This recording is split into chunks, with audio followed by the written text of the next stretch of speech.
Como a professora Luciana falou, meu nome é Sabrina Areco. Eu agradeço muito ao convite para participar dessa atividade. Se eu tiver com algum problema na conexão, se eu falar muito rápido, por favor, peço que vocês me avisem, tá? Então, agradeço a possibilidade de estar aqui com vocês, conversando hoje sobre o meu livro, né? Uma parte do meu livro, como a professora Luciana já apresentou, essa aqui é a capa dele, ele está à venda ainda, foi lançado em 2018, chama Passado Presente, a Revolução Francesa no Pensamento de Gramsci, e ele é resultado da minha tese de doutorado que eu defendi na Unicamp, no Departamento de Ciência Política. Então, no doutorado, eu me dediquei, meu tema foi a leitura que Gramsci fez a respeito do passado, da história revolucionária da França, com uma ênfase aí nas fontes que Gramsci mobilizou para escrever sobre a história. Então, assim, na apresentação eu vou demonstrar um pouquinho mais como que as fontes aparecem na minha leitura de Gramsci, como que aparecem para Gramsci, tá? Então, acho que é super importante a gente estar aqui. Queria dizer também, assim, que eu saúdo a iniciativa de organizar esse debate, esse ciclo de leituras, porque os temas que são trazidos aqui, e a abordagem de Gramsci em particular, né, ela tem bastante contribuição a trazer, porque são leituras teoricamente bem fundamentadas, sólidas, né, que ajudam a gente a pensar sobre os dilemas do nosso presente, né, de uma maneira bastante bem fundamentada. Então, assim, eu acho que é super importante a organização desse espaço, a gente consiga realizar mais atividades como essa, por isso que eu me sinto muito feliz de estar participando, porque a gente está diante de um dilema, né, que se apresenta para muitos como um dilema na esfera da democracia, né, mas que, na verdade, parece ser um dilema bem mais profundo, né, que tem a ver com uma própria crise civilizacional, né? Então a gente tem que ter ferramentas para pensar sobre isso, né? E ferramentas que foram construídas na história do pensamento, na história do pensamento político, na história do pensamento marxista, né? Então, vamos nos apropriar dessas ferramentas para conseguir entender o nosso presente, né? Então, só queria dizer isso. Eu mandei para vocês, a professora Luciana encaminhou um roteiro da palestra de hoje, que eu elenco alguns tópicos. Então, acho que em alguns momentos eu vou fazer referência a esse roteiro, certo? E aí talvez apareçam algumas referências também a trechos do livro. Eu encaminhei o livro para vocês em PDF e solicitei a leitura da introdução e do capítulo 4. Porque no meu livro é no capítulo 4 que aparece de forma mais aprofundada a leitura de Gramsci sobre a Revolução Francesa nos cadernos. Porque o meu livro tratou dos primeiros escritos de Gramsci, né, dos escritos pré-carcerários, até as últimas páginas dos cadernos do cárcere. Então, eu trabalhei tanto com os textos jornalísticos que ele escreveu enquanto militante, publicista, vinculado ao Partido Comunista, primeiro ao Partido Socialista, depois ao Partido Comunista Italiano, e me dediquei também aos cadernos. E aí, no livro, eu faço um desenvolvimento cronológico do tema da Revolução Francesa e dos jacobinos, certo? Então, no capítulo 4, que aparece a minha produção a respeito de Gramsci e a Revolução Francesa nos cadernos. Tem alguma definição mais geral na introdução, mas é no capítulo 4 que eu problematizo mais, tá? Então eu pensei assim, quero que seja uma atividade bastante aberta, né? Que vocês, conforme tenham questões, eu acho que seria interessante essas questões aparecerem conforme eu estou falando. Não precisa esperar para colocarem as questões. Eu lembro que eu tinha um professor que falava que é pedagogicamente correto, né, responder as questões conforme elas vão surgindo. Então, acho que como a gente está numa conversa, né, com o objetivo de ir construindo junto, eu digo para vocês que em qualquer momento que vocês tiverem alguma questão, não entenderam o que eu falei, a comunicação fica um pouco mais difícil, assim, né, pela internet. Não entenderam o nome de algum autor que foi citado, Ou qualquer questão de qualquer ordem, vocês podem me pedir para eu falar, certo? Aí eu acho que a mediadora vai fazer isso. Vocês podem passar para o. A gente vê como é que faz. Vocês podem ir perguntando aqui no fórum que tem no Google Meet, ou repassar para a mediadora, tá? Mas vocês vejam como fica melhor. Então, posso parar a qualquer momento para a gente explorar as questões de vocês, né?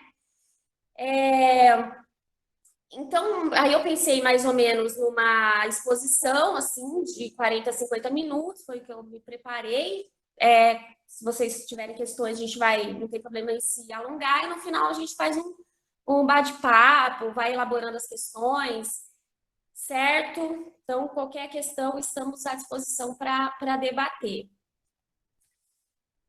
E é gostoso voltar a falar do meu livro, né? Embora eu tenha voltado aos temas, é gostoso reler as páginas que eu escrevi em outro momento, né? Bom, vamos lá então. Eu gostaria de começar lá pelo começo da introdução do livro, né? Onde Gramsci traz onde eu trago uma afirmação, uma referência que Gramsci faz a Croce, né? Benedetto Croce, um filósofo italiano de Nápoles, né? Que foi contemporâneo, inclusive, a Gramsci, né? E que Gramsci cita num artigo que ele escreveu em 1918, portanto, antes da prisão, ele cita Croce numa discussão a respeito da história, né? Aí Gramsci diz o seguinte: o filósofo Croce escreveu que a história é sempre e não pode não ser sempre contemporânea. Toda história é história contemporânea. Gramsci cita Croce, essa afirmação de Croce, e em seguida escreve, né? Croce está correto nessa afirmação dele. Então, Gramsci corrobora a ideia de Croce de que toda história é história contemporânea. Essa ideia não vai ser superada nos cadernos, é uma ideia que Gramsci vai continuar afirmando, sustentando em relação à história. Mas ele vai aprofundar essa primeira formulação de Croce, mas é um ponto de partida importante para nós entendermos as relações entre Gramsci e a forma como ele trabalha a história, né? E o que quer dizer? O que ele quer dizer quando ele fala que toda história é a história contemporânea, né? Que quando a gente olha o passado, né, seja o historiador, seja o homem da política, a mulher da política, a gente olha sempre esse passado com os olhos do presente, né? Todo indivíduo que interpela a história faz isso a partir de um ponto de vista que é historicamente localizado, né? Geograficamente também, mas aí é que a gente está falando de tempo, né? E que é temporalmente localizado. Então, quando a gente olha para o passado, a gente procura responder questões que são questões do nosso presente, né?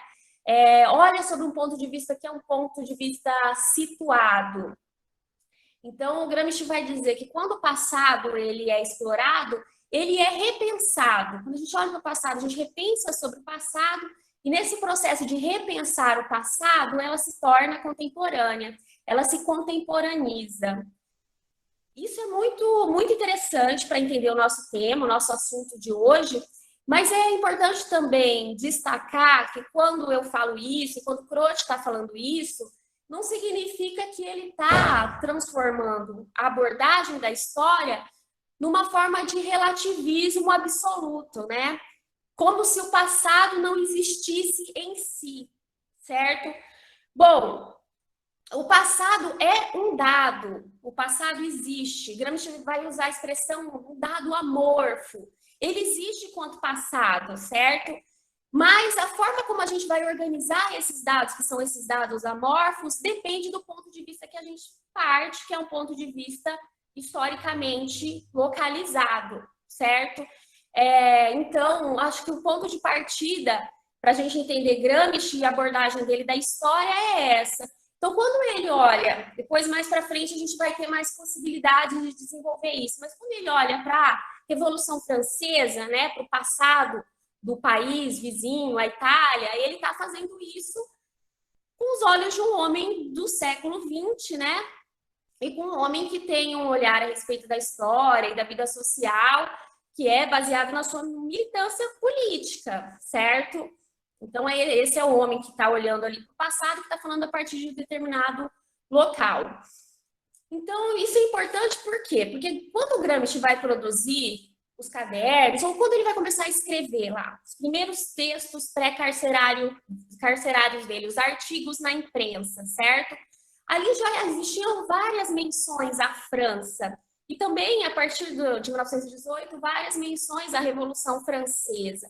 Então, quando o Gramsci começa a sua carreira como escritor, né, de periódicos, editor de jornais, e começa a atuar como militante político, a gente está falando ali um pouco do contexto Primeira Guerra, pós-Segunda Guerra, no qual a França, ela era muito... A França é um país imperialista, né, com vastas colônias ali no começo do século XX, um grande império colonial, né, a França no começo do século XX, uma potência colonial e um país que exercia uma hegemonia, especialmente no campo cultural, não só sobre a Itália, não só sobre a Europa, mas sobre o mundo, né? Se a gente pensar nas reformas urbanísticas feitas no Brasil, ali no século XIX, você tem influência dessa hegemonia cultural francesa. Né? Não é à toa que o Walter Benjamin, né, vai chamar, apoiado no Baudelaire, vai chamar, né, Paris a capital do século XIX.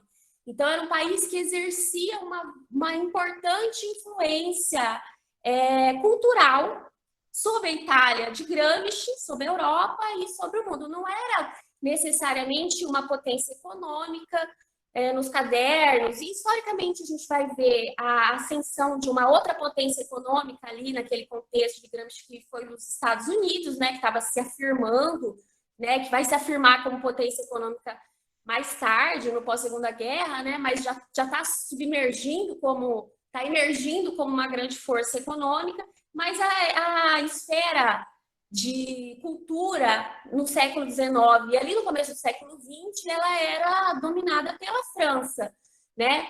E isso aparece bastante nos cadernos. Gramsci fala, né? A gente sabe que a literatura que se lia na Itália era a literatura francesa, por exemplo, né? Várias obras eram traduzidas do francês para o italiano, mas uma parte grande das classes sociais dominantes, pode-se dizer assim, elas tinham que ler em francês, se lia em francês. Então, só para ilustrar um pouco esse lugar da França. Então, quando o Gramsci começa a pensar sobre a França, é um pouco esse contexto e é um pouco o papel que aquele país ocupava no imaginário, né, e nas relações sociais e políticas. Então, a gente tem esse primeiro cenário, né?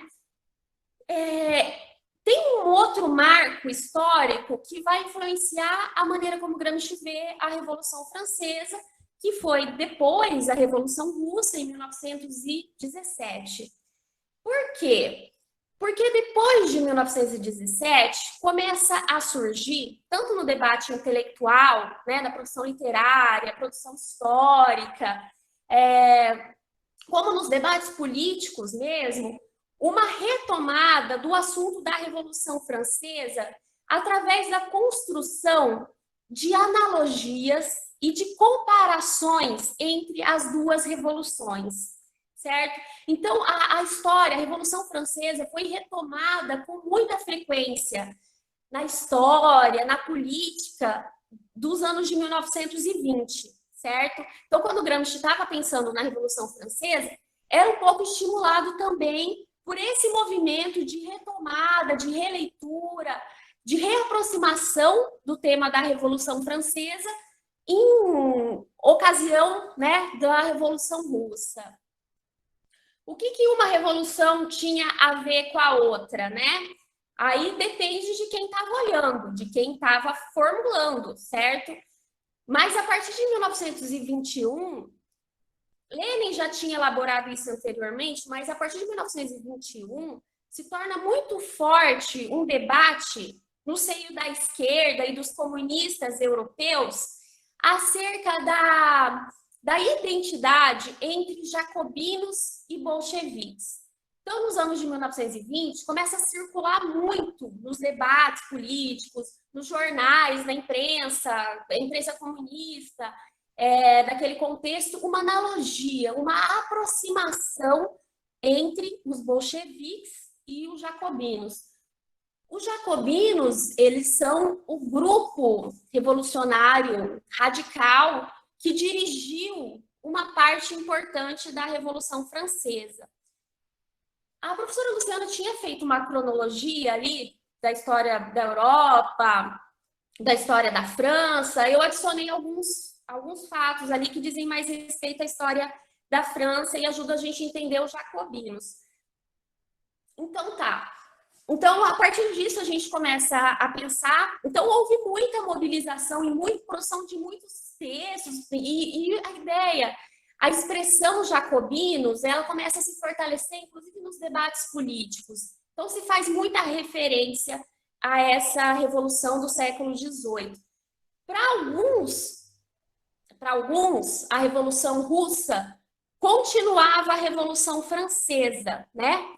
Levando aquela Revolução Francesa adiante, porque se faltava agora numa igualdade que não era uma igualdade formal, né, política, mas uma igualdade social. Isso era só para ilustrar as possíveis relações que se estabeleciam entre as duas revoluções, certo? Mas eu queria destacar aqui, se eu estiver falando muito rápido, gente, vocês me avisem. Tá. Então, mas eu queria destacar aqui que daquele conjunto de elementos que era possível se observar da Revolução Francesa, Gramsci ele dá destaque para os jacobinos e para o jacobinismo, certo? Então, toda a presença, a leitura que ele vai fazer da Revolução Francesa, nos cadernos, dá ênfase aos jacobinos e ao jacobinismo.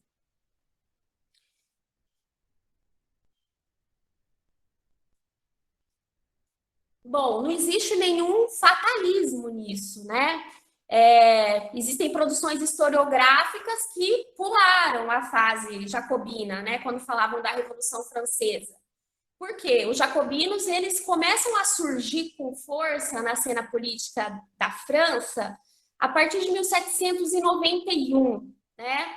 Então, você tem a Revolução em 1789, com a queda da Bastilha, a Declaração dos Direitos do Cidadão, e a partir de 1791, dentro do âmbito da Assembleia, eles começam a se fortalecer e ganham, são uma força mais incisiva, força hegemônica, vamos dizer assim, do processo revolucionário, no chamado período da Convenção, né? Então vejam bem, existiram historiadores que falaram da história da França excluindo o componente jacobino, como é o caso do próprio Croce. Gramsci vai falar isso do Croce. Mas para o Gramsci é central olhar os jacobinos e o jacobinismo, certo?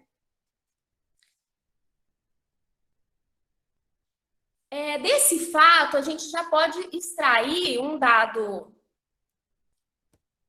Deixa eu ver se está dando certo aqui, gente. Como que eu vou saber se está todo mundo escutando? Bom, a gente está te ouvindo, sim. A gente escuta bem, tá bom? A gente está te escutando. Perfeito, tá.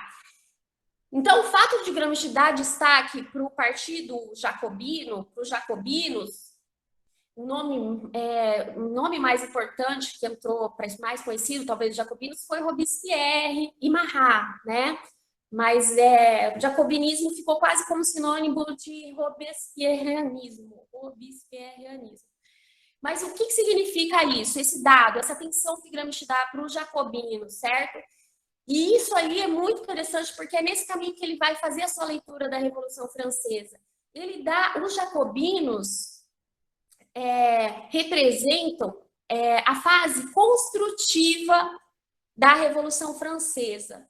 Construtiva no sentido que ela cria novas instituições, ela cria todo um arcabouço, ajuda a constituir um arcabouço, inclusive jurídico, de um Estado novo que estava surgindo, né? Um Estado pós-absolutista, republicano.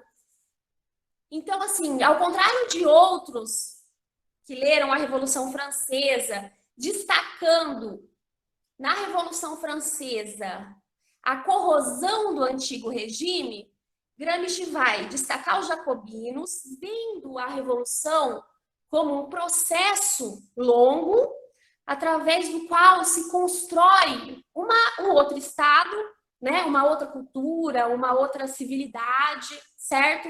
Então, olhar a Revolução Francesa com ênfase nos jacobinos é destacar o momento construtivo, né, da Revolução Francesa no sentido de elaboração de formas novas, não é olhar o caráter de dissolução.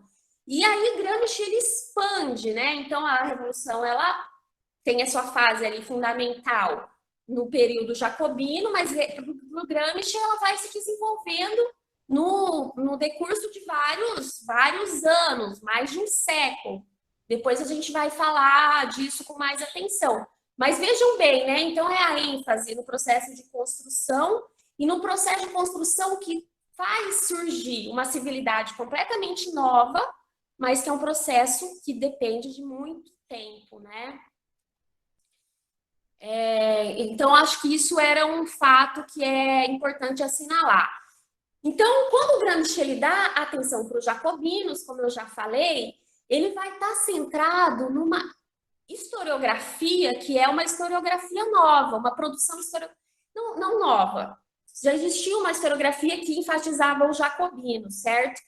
Mas ali, quando o Gramsci começa a desenvolver mais esse tema, ele vai se aproximar de uma historiografia, né? Historiografia quer dizer estudos sobre a história, estudos científicos sobre a história, pode-se dizer, uma historiografia que se desenvolvia na França, que é uma nova historiografia sobre a Revolução Francesa.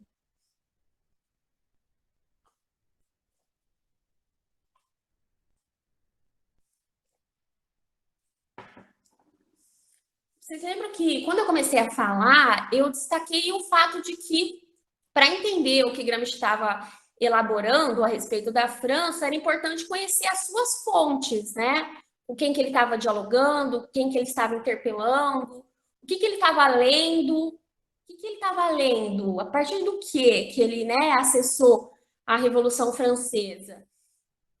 E a gente vê, quando vai estudar Gramsci lendo a Revolução Francesa, que ele estava muito articulado com essa nova historiografia que estava se colocando no âmbito na França primeiro, porque o movimento é o seguinte: no final do século XIX, mais exatamente em 1885, foi criada a primeira cátedra de ensino de História da Revolução Francesa. Então, assim, se consolida uma disciplina específica na Universidade de Sorbonne, né, que era para estudar a Revolução Francesa. E essa cátedra, ela traz novidades para o estudo do tema. Ela vai se caracterizar por quê? Isso é uma história bem interessante, porque existe uma história dos estudos da Revolução Francesa, né? E o Gramsci ele estava muito ciente disso quando ele escreveu as páginas dele. Ele estava ligado no que estava acontecendo nessa produção mais atual. Então, essa cátedra que foi criada no final do século XIX, ela buscou conciliar um estudo erudito. Não existia formação ainda, né? Você não era doutor em História da Revolução Francesa. Então, foi um doutor em literatura que fez, né? Que foi o primeiro catedrático de História da Revolução Francesa, que foi o Hollor, e ele combinava ali um estudo bastante erudito do tema da Revolução e bastante atento às fontes, né? Então, essa historiografia, ela vai explorar o quê? Vai explorar os discursos parlamentares, né? E esses discursos parlamentares, a gente teve um pouco de dificuldade de ter acesso a eles, mas hoje, né, facilmente, hoje você entra na internet, na Biblioteca Nacional Francesa, você consegue achar os discursos de Robespierre, não tem complicação. Mas no começo do século XIX, mobilizar esse discurso, fazer leitura deles era uma grande novidade, né? Então, a gente consegue entender melhor o comportamento, os projetos dos grupos políticos envolvidos, porque você tinha acesso a esses discursos parlamentares. Então, a pesquisa desses documentos conciliados com uma erudição na análise do tema, certo? Então, essa foi uma primeira renovação que acontece ali no final do século XIX. E aí você tem a segunda geração dessa cátedra de História da Revolução Francesa, que foi ocupado pelo historiador Albert Mathiez. Esse daí eu citei no livro, quem leu vai ver a referência a ele, né? E o Albert Mathiez foi a principal referência historiográfica de Gramsci na leitura da Revolução Francesa. Então, e o que o Mathiez fez de diferente, né?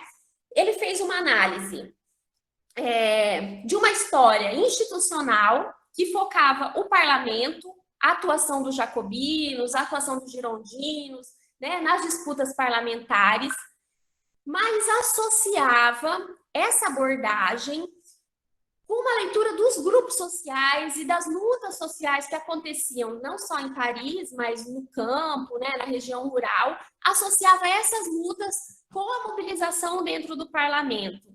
Então, é uma história que articula uma história tradicional, institucional, com uma história que depois, mais tarde, né, a gente começou a chamar de uma história a partir de baixo, né, a partir das bases populares. Então, o Mathiez, ele combina isso, né? E é uma figura super interessante, o Mathiez. Ele era uma figura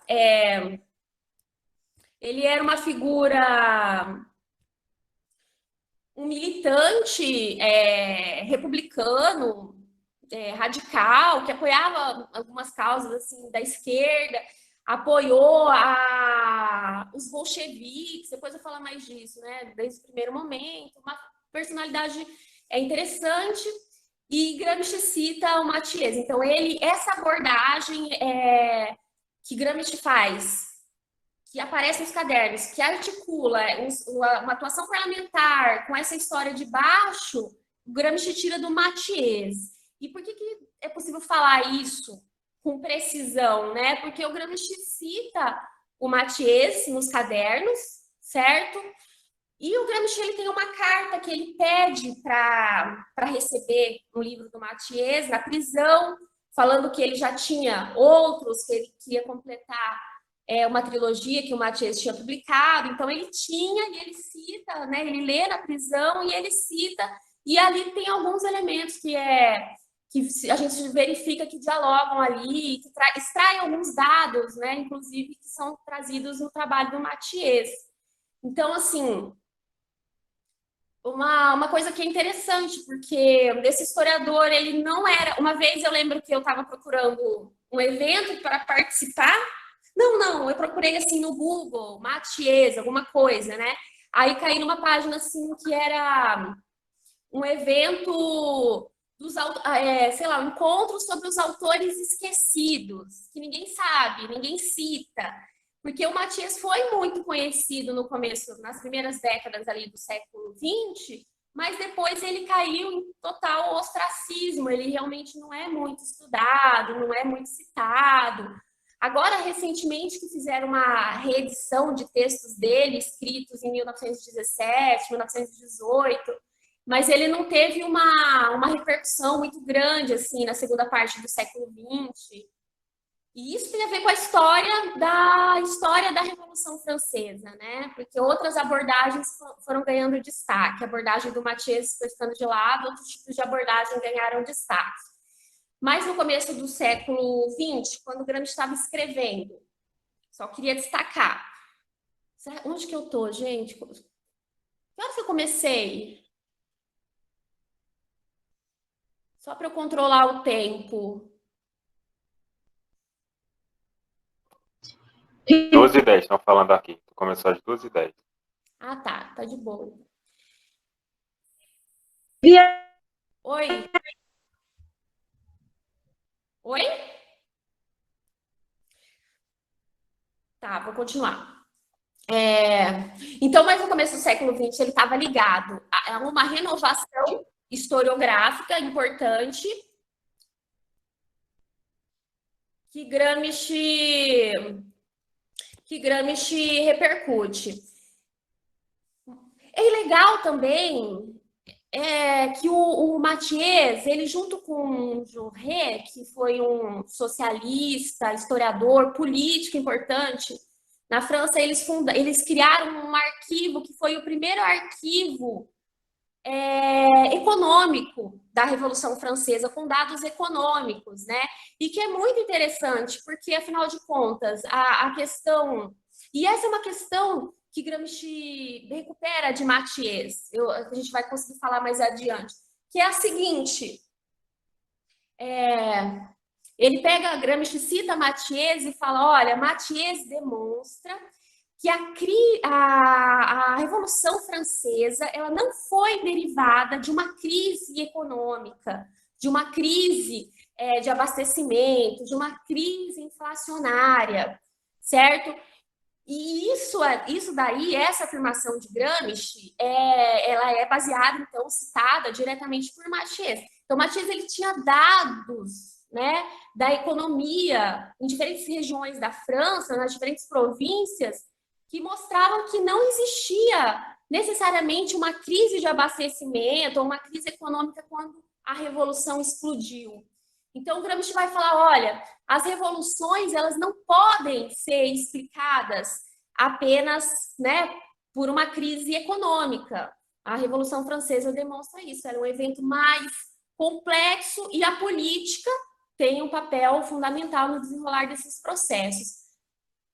Então, dito isso, já que eu estou tentando explorar aqui um pouco a Revolução Francesa e a leitura de Gramsci sobre a história em geral,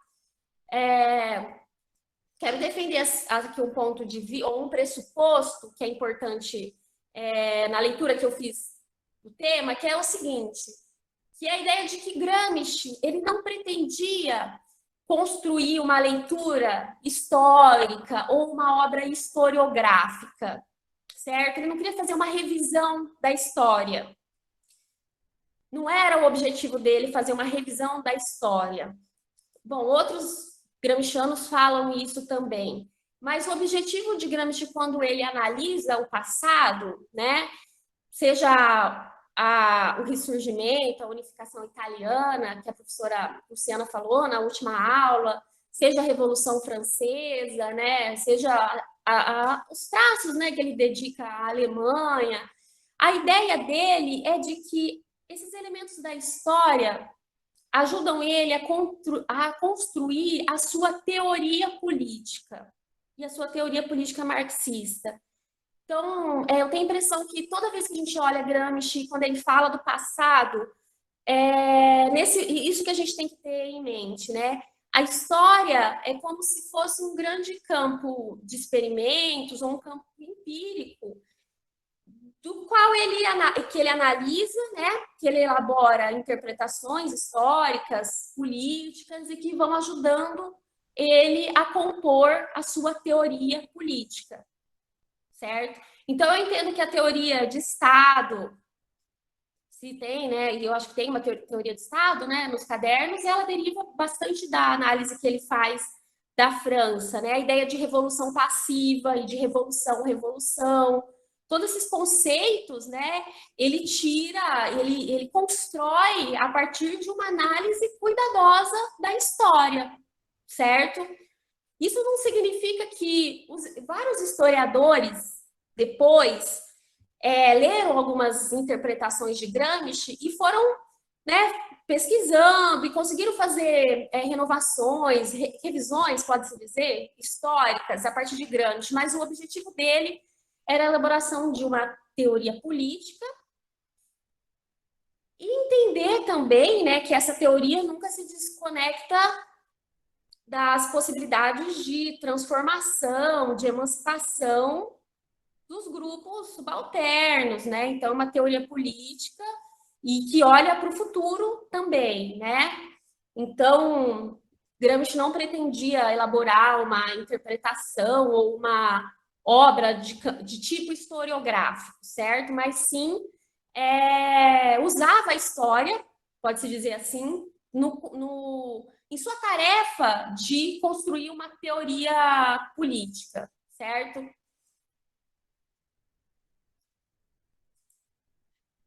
Isso está ligado a uma característica do pensamento gramsciano, que é a atenção que ele dá aos fenômenos concretos, à história concreta, que está, por sua vez, relacionado com a recusa que existe em Gramsci de teoria abstrata, de pensamento abstrato, certo? Por quê? O Gramsci vai pensar, inclusive o próprio pensamento marxista, quando ele pensa, a ideia que ele traz, né, e que é bastante estimulante, é que esse pensamento ele tem que ser conectado com as condições sociais concretas, com a leitura dos eventos concretos. Ela não pode ser uma teoria que se impõe de forma abstrata, né? Então, Gramsci tem uma recusa bastante grande no que diz respeito a teorias teorias gerais e abstratas, e essa atenção que ele dá à história, ao estudo da história, a essas fontes, está ligada a esse esforço que ele faz de fugir das abstrações, né? E aí é um caminho de duas mãos, né? Porque a partir da história se formulam as teorias. Quando essa teoria se volta para a análise da história, ela também tem que, né, se ligar com a história concreta. Isso é uma premissa, né, um pressuposto gramsciano bem importante. Bom,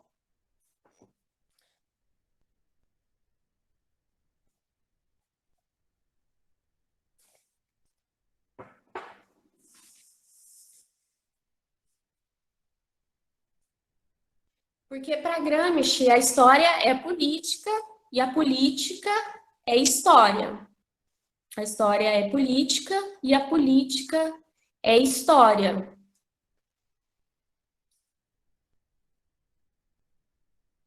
Vocês têm alguma questão até aqui, gente?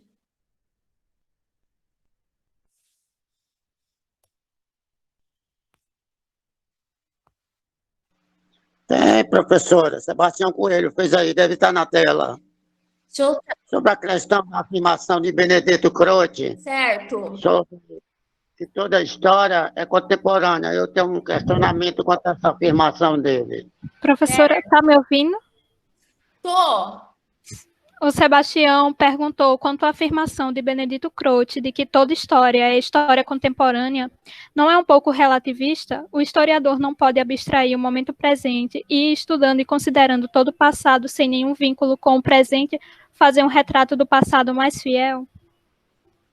Olha, se corre o risco de cair no relativismo, sim.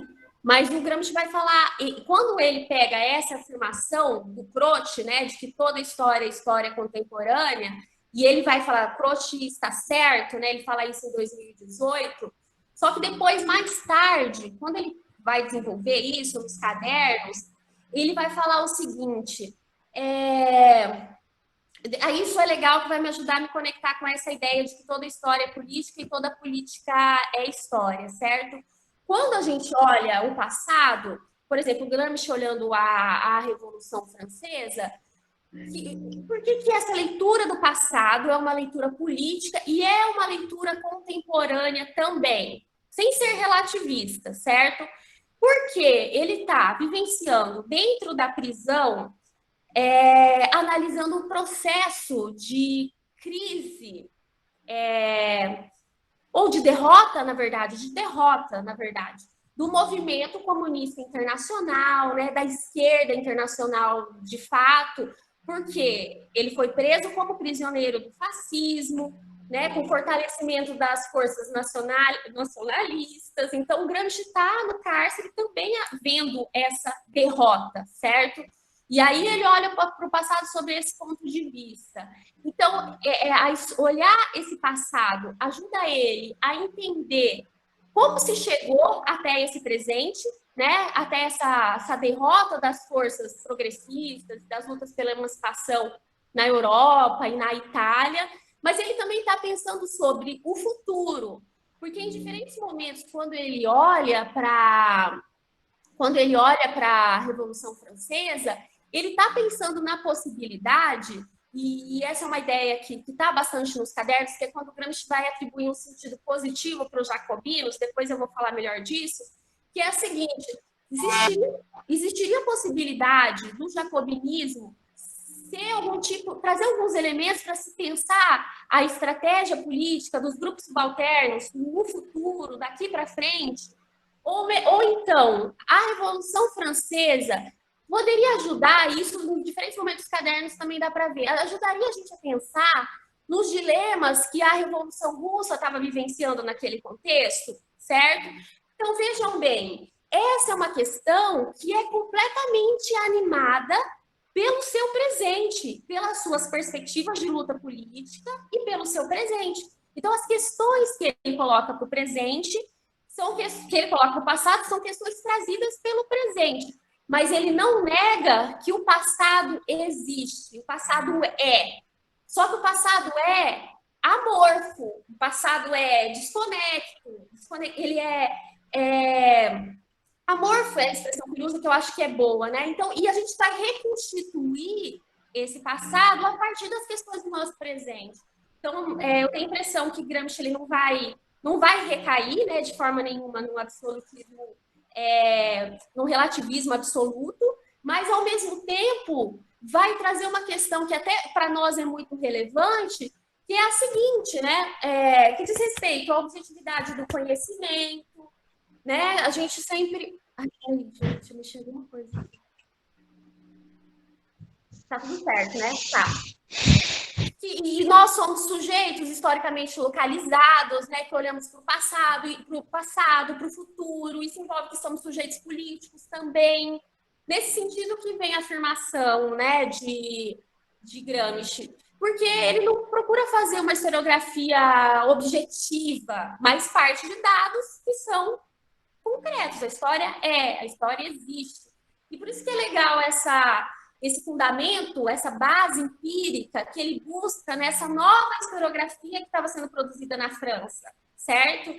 Isso é muito interessante, gente, porque esses documentos que estão explorados, esses documentos parlamentares, por exemplo, colocam em terra várias leituras que se fazia da Revolução Francesa.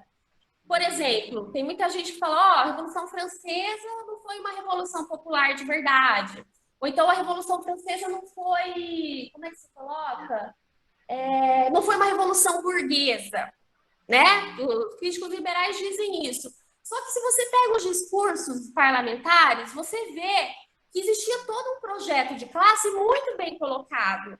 Então, para os contemporâneos, para as pessoas que estavam participando daquele processo político, era isso, estava muito claro. Esse projeto passou por disputas ali no contexto da Revolução Francesa, mas foi um projeto de classe, burguês e com clareza dos seus objetivos. Eles tinham clareza. E como que a gente demonstra essa clareza? Dá para demonstrar, porque isso está muito, muito claro nos documentos parlamentares, né? Que hoje em dia, se você consultar, a gente consegue consultar esses documentos. Então a Revolução Francesa tem vários grupos disputando, né? E você verifica esse componente, né, da classe burguesa colocando efetivamente seu projeto de classe. Isso não é isso é um dado. Isso é um dado. A história né, nesse sentido. Então, assim, um pouco... tira a gente também de algumas armadilhas, né? A gente está olhando Gramsci como? Isso, aí. Hã?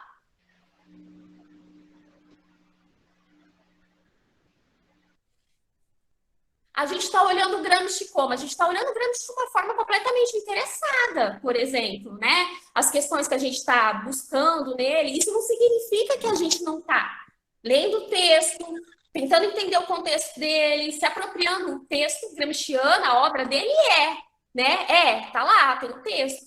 Mas a forma como a gente vai se apropriar, a forma como a gente vai estudar, isso tem relação de outro lugar onde a gente está falando, das questões que nos concernem, né? Isso, acho que isso é uma questão que é uma questão interessante. Então, assim, só para destacar, essa questão da análise da história concreta, Gramsci propõe em diferentes momentos uma concreta análise dos eventos reais, certo? Da história concreta, para, a partir daí, construir critérios práticos de interpretação histórica e política, certo? Então, nisso ele está buscando, né, como eu já falei, fugir de abstrações teóricas e está defendendo aqui, de alguma forma, defendendo na prática, né, quando analisa a história mesmo, não descolar a teoria do mundo concreto. Da mesma forma, a gente, quando vai utilizar as categorias de Gramsci para analisar o nosso presente, né, a gente tem que fazer isso não imputando as categorias, os conceitos, né, daquilo que a gente está olhando, né? A gente tem que fazer uma análise muito cuidadosa, muito concreta do objeto, daquilo que a gente observa, do fenômeno que está sendo observado.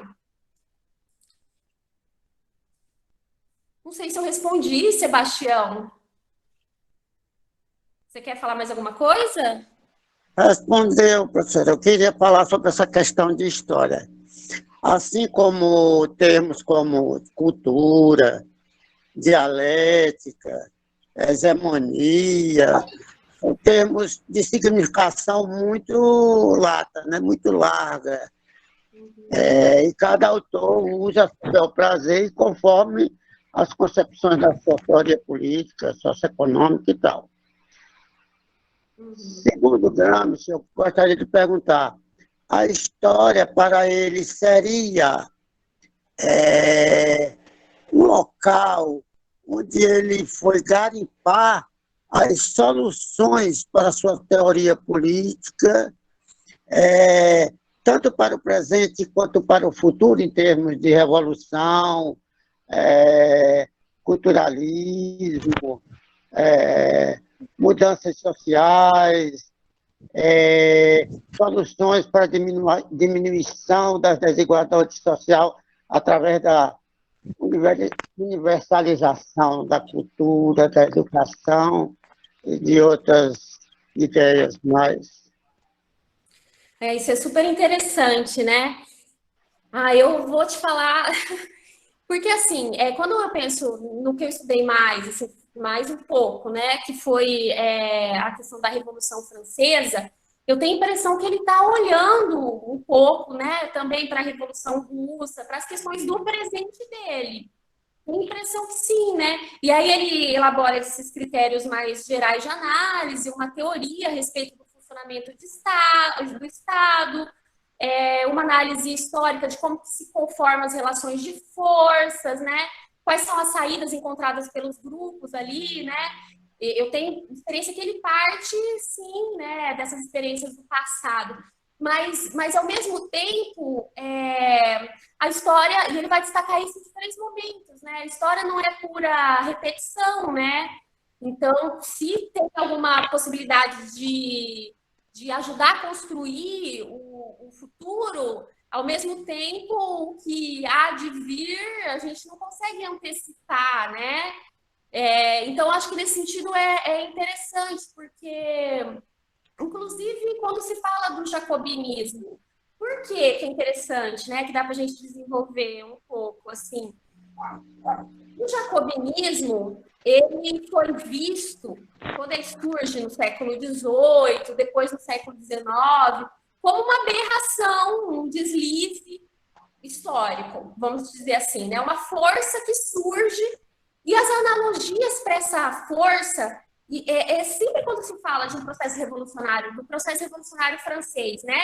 Uma revolução irrompeu, foi um terremoto que sacudiu, né, o mundo. O que quer dizer isso?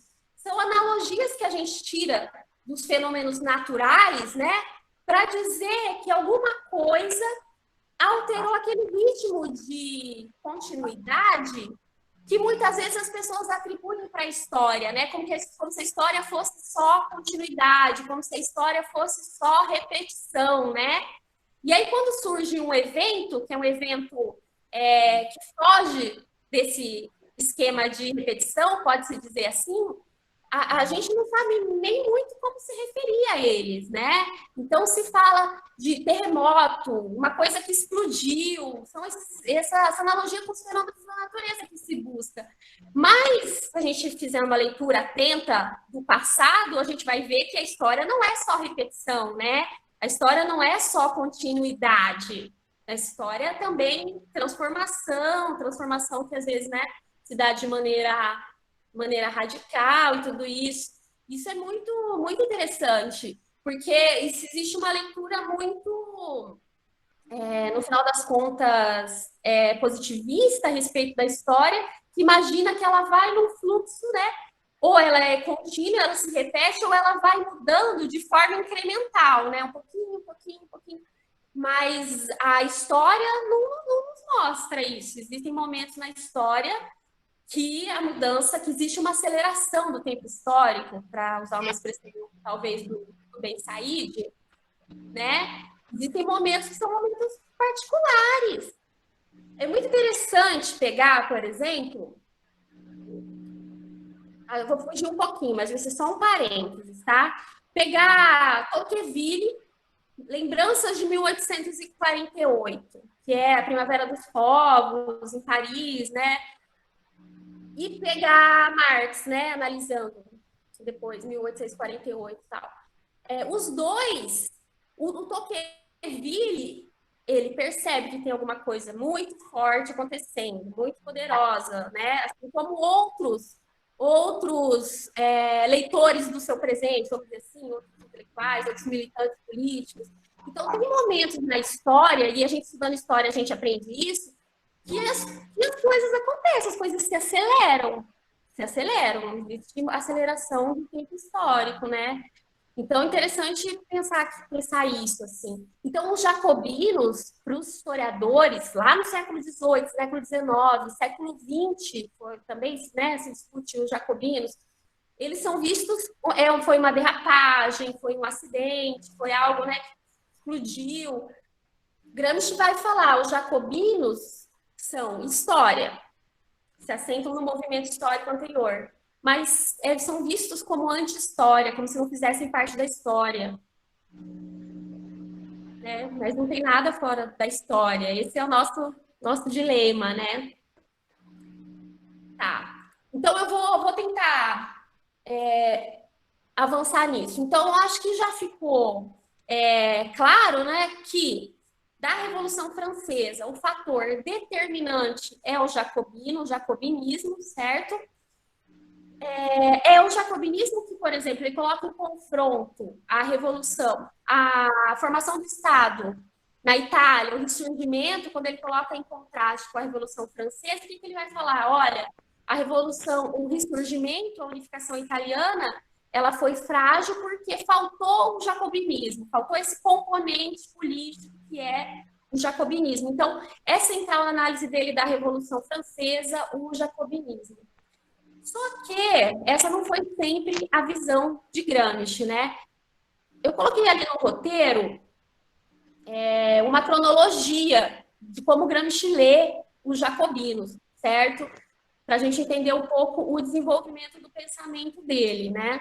Então, assim, são 3 fases. Vou passar bem por cima, assim, que é importante também para a gente entender que o pensamento vai sendo reformulado de acordo também com questões que são questões do presente de Gramsci.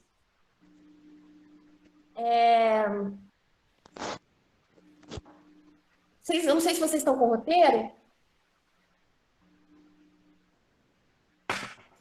Então, são 3 fases, né? A primeira fase vai de 1910 a 1917, quando Gramsci ele recusava os jacobinos e o jacobinismo. Ele recusava. ele falava que os jacobinos, os jacobinismos, eles são a forma, eles são autoritários, eles têm um espírito conspiratório, são liberais que não conseguem se conectar com a massa. Ele vai fazer essa leitura dos jacobinos, e essa leitura vai ser muito forte a partir de 1917. Então, uma recusa do jacobinismo, tá? Uma recusa do jacobino. Essa recusa, ela é muito influenciada pela leitura que existia na Itália sobre esse grupo político, certo? Por quê? O que aconteceu? Os jacobinos, eles se impuseram também como uma força de dominação política, né, com campanhas feitas na própria Itália. Então, era uma força estrangeira que buscava impor, né, o liberalismo pela força. Então, essa ideia dos jacobinos como abstratos, né, como autoritários, ela era muito presente na Itália, na historiografia italiana. E, assim, aí tem uma coisa que é importante a gente pensar, que...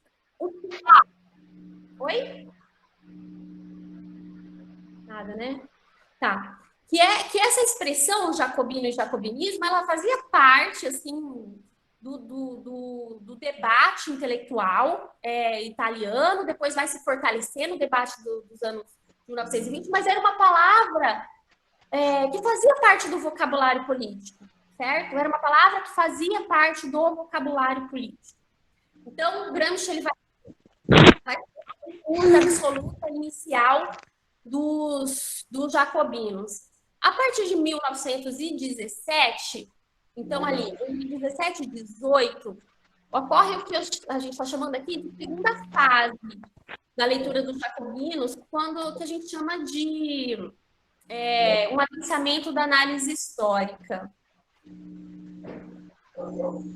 Veja bem, não é fortuito, né, que a partir de 1917 ele vai retomar a Revolução Francesa, vai retomar os jacobinos e vai começar a fazer uma leitura que traz outras fontes, outras referências para além do debate italiano, certo? Nesse momento aqui, ele vai citar pela primeira vez o historiador que eu falei para vocês, que é o Albert Mathiez, vai citar o Mathiez, que nessa época escrevia, né, para os periódicos socialistas franceses, que eram traduzidos na Itália. Então, o Gramsci vai citar pela primeira vez Mathiez. Em 1921, ocorre essa virada do Gramsci de um sentido negativo dos jacobinos para um sentido positivo.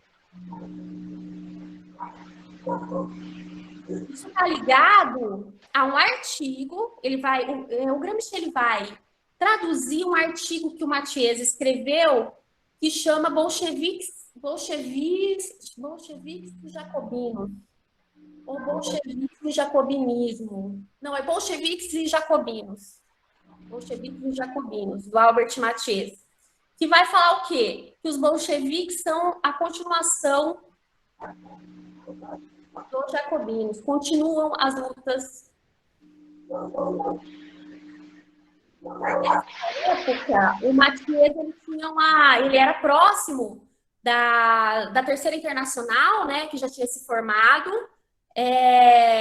tinha aderido à criação do Partido Comunista Francês, mas logo depois o Mathiez tira o partido, mas ele era uma pessoa de influência e que participava dos debates, né, no âmbito do comunismo, e que escreveu esse artigo, que foi um artigo influente, o Gramsci traduziu e publicou na Itália em 1921. A partir de então, Gramsci começa a ter uma leitura positiva dos jacobinos e do jacobinismo.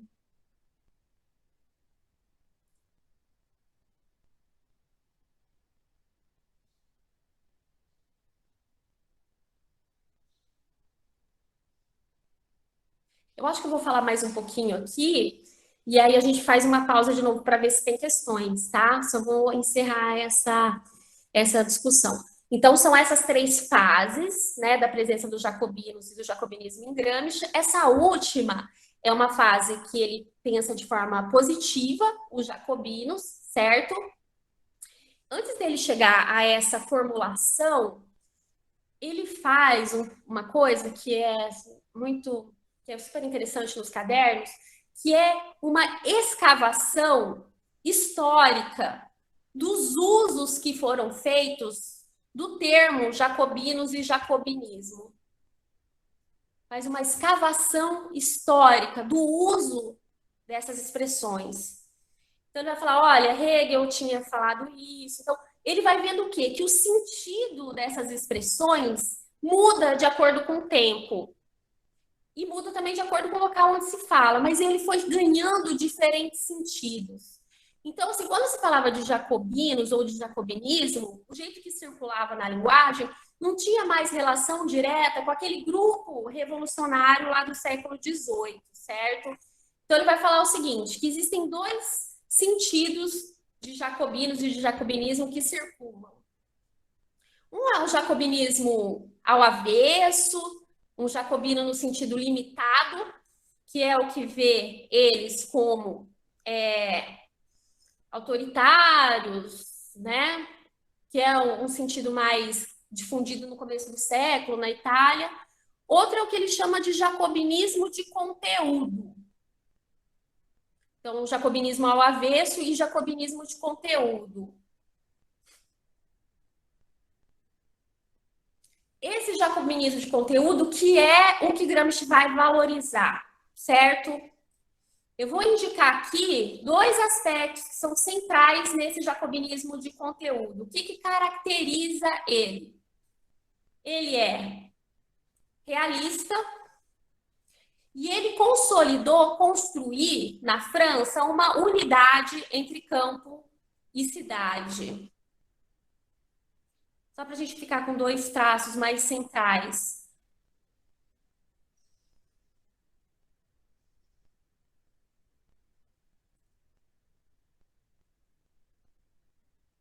Ele cria essa unidade, cria um Estado francês, um Estado moderno na França, certo? Criando uma unidade, esse povo, que tem um caráter nacional popular. Que é o que distingue a experiência francesa da experiência italiana, que a professora Luciana falou para vocês na última reunião. Então, ele cria essa unidade, campo e cidade, e ele é realista. Em alguns trechos dos cadernos, Gramsci vai aproximar os jacobinos de Maquiavel, né? Seriam jacobinos alguma expressão de Maquiavel, do realismo de Maquiavel?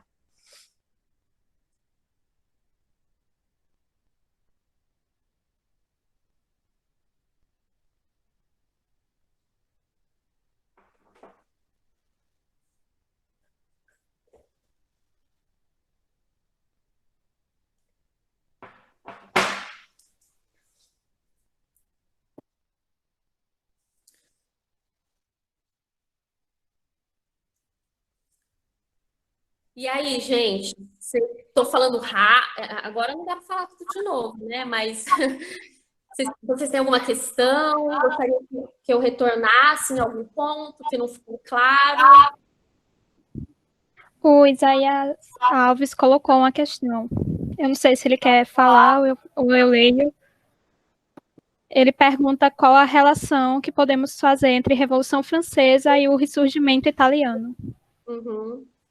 E a Luciana diz que ela agradece pela excelente fala e que ela gostaria, no final, que você falasse um pouco da ausência do jacobinismo na Itália e seus efeitos políticos. Certo. As duas questões estão conectadas, né? A revolução, a unificação italiana foi uma revolução passiva, sem jacobinismo, certo? E o que significa? Qual que é o que acontece com essa revolução sem jacobinismo? Ela não tem um componente que é um componente ativo das massas. Por quê, gente? Só para explicar um pouquinho melhor os jacobinos. eles são, historicamente, e o Gramsci estava ciente disso, como eu falei, ele era super atualizado em termos de referências. Os jacobinos, eles são formados. Depois teve muito estudo historiográfico mostrando isso, né? A composição de classe dos parlamentares no século XVIII, por exemplo, tem esse tipo de estudo. Então, assim, quem eram esses jacobinos? Eram homens, principalmente da área do direito, né? Juristas, de uma pequena elite ilustrada de Paris, basicamente. Não era, né? Não era da província e tal. Só que aí eles se organizam de uma forma muito eficaz, porque eles criam os clubes jacobinos em diferentes partes da França, quer dizer, conseguem se espalhar para além de Paris. Então, nesse movimento desses grupos dos jacobinos fora de Paris, em constante contato com as massas populares, certo? Rurais e urbanas. Então, eles levam as pautas, vamos dizer assim, populares para o debate parlamentar, conformam isso na maneira jurídica, né? Porque você tem um contexto de leis que são criadas ali. Então, assim, eles são uma elite, que o termo é elite mesmo, que consegue dirigir a Revolução Francesa, solidificando avançando na Revolução Francesa, trazendo essas demandas, que são demandas dessas camadas populares. Então, veja bem, a Revolução é burguesa, mas ela tem um componente democrático, ela avança em relação à formação dos Estados nacionais em outros países, certo?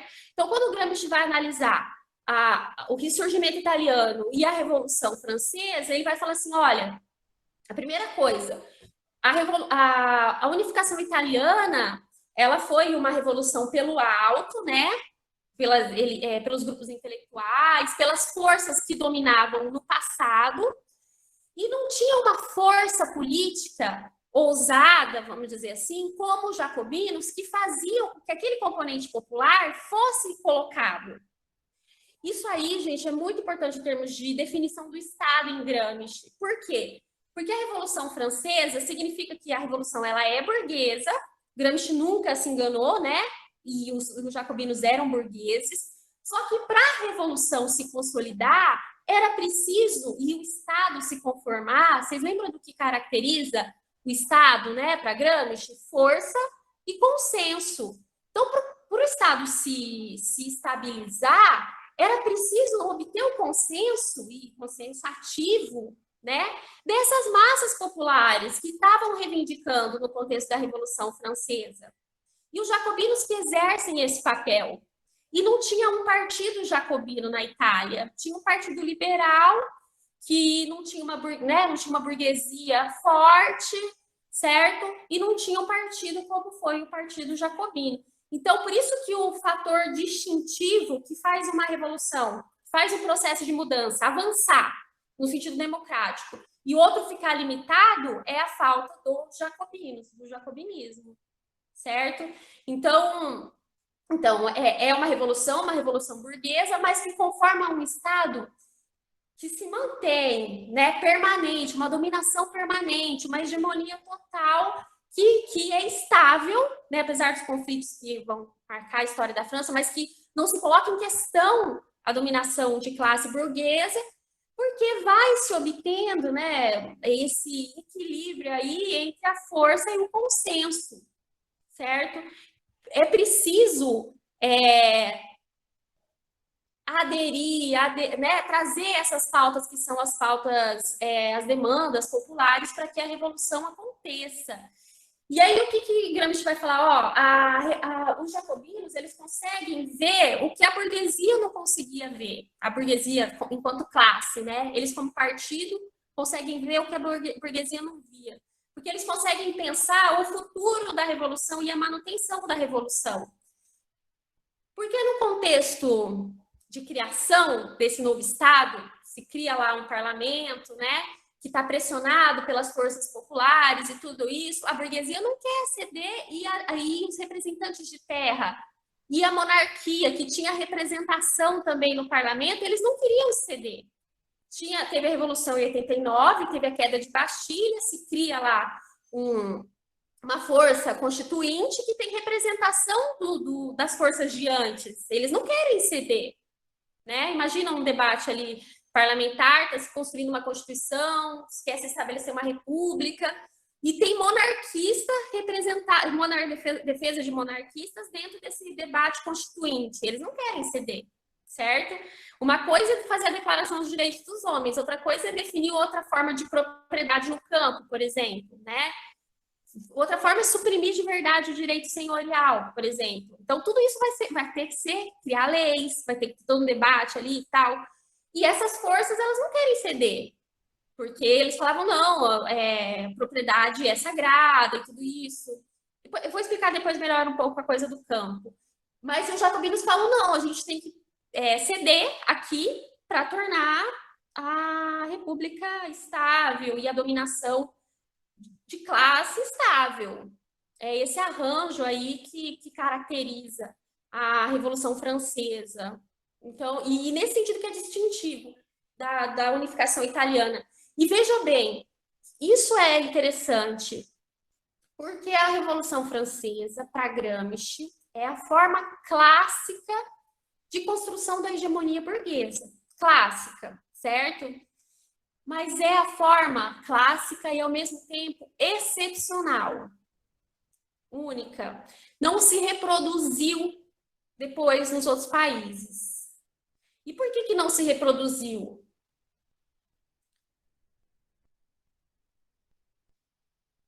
Porque os outros países, eles começam, na verdade, como é o caso da Itália, a se organizarem como reação à Revolução Francesa e reação ao jacobinismo. Então, o risco dos excessos democráticos, vamos dizer assim, estava colocado para toda a região da Europa.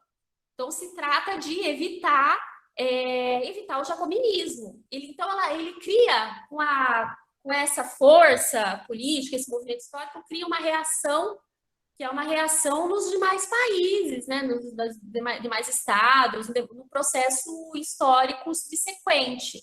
Então, o que vem depois é como se fosse uma negação, uma defesa, uma antecipação para se proteger dos riscos do excesso dos jacobinos, né? O excesso democrático, vamos dizer assim.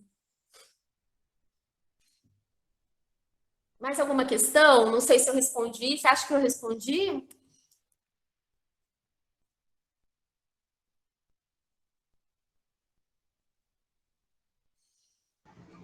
Estou satisfeito, professora. Me respondeu sim, viu? Obrigado. Será que tem mais questão?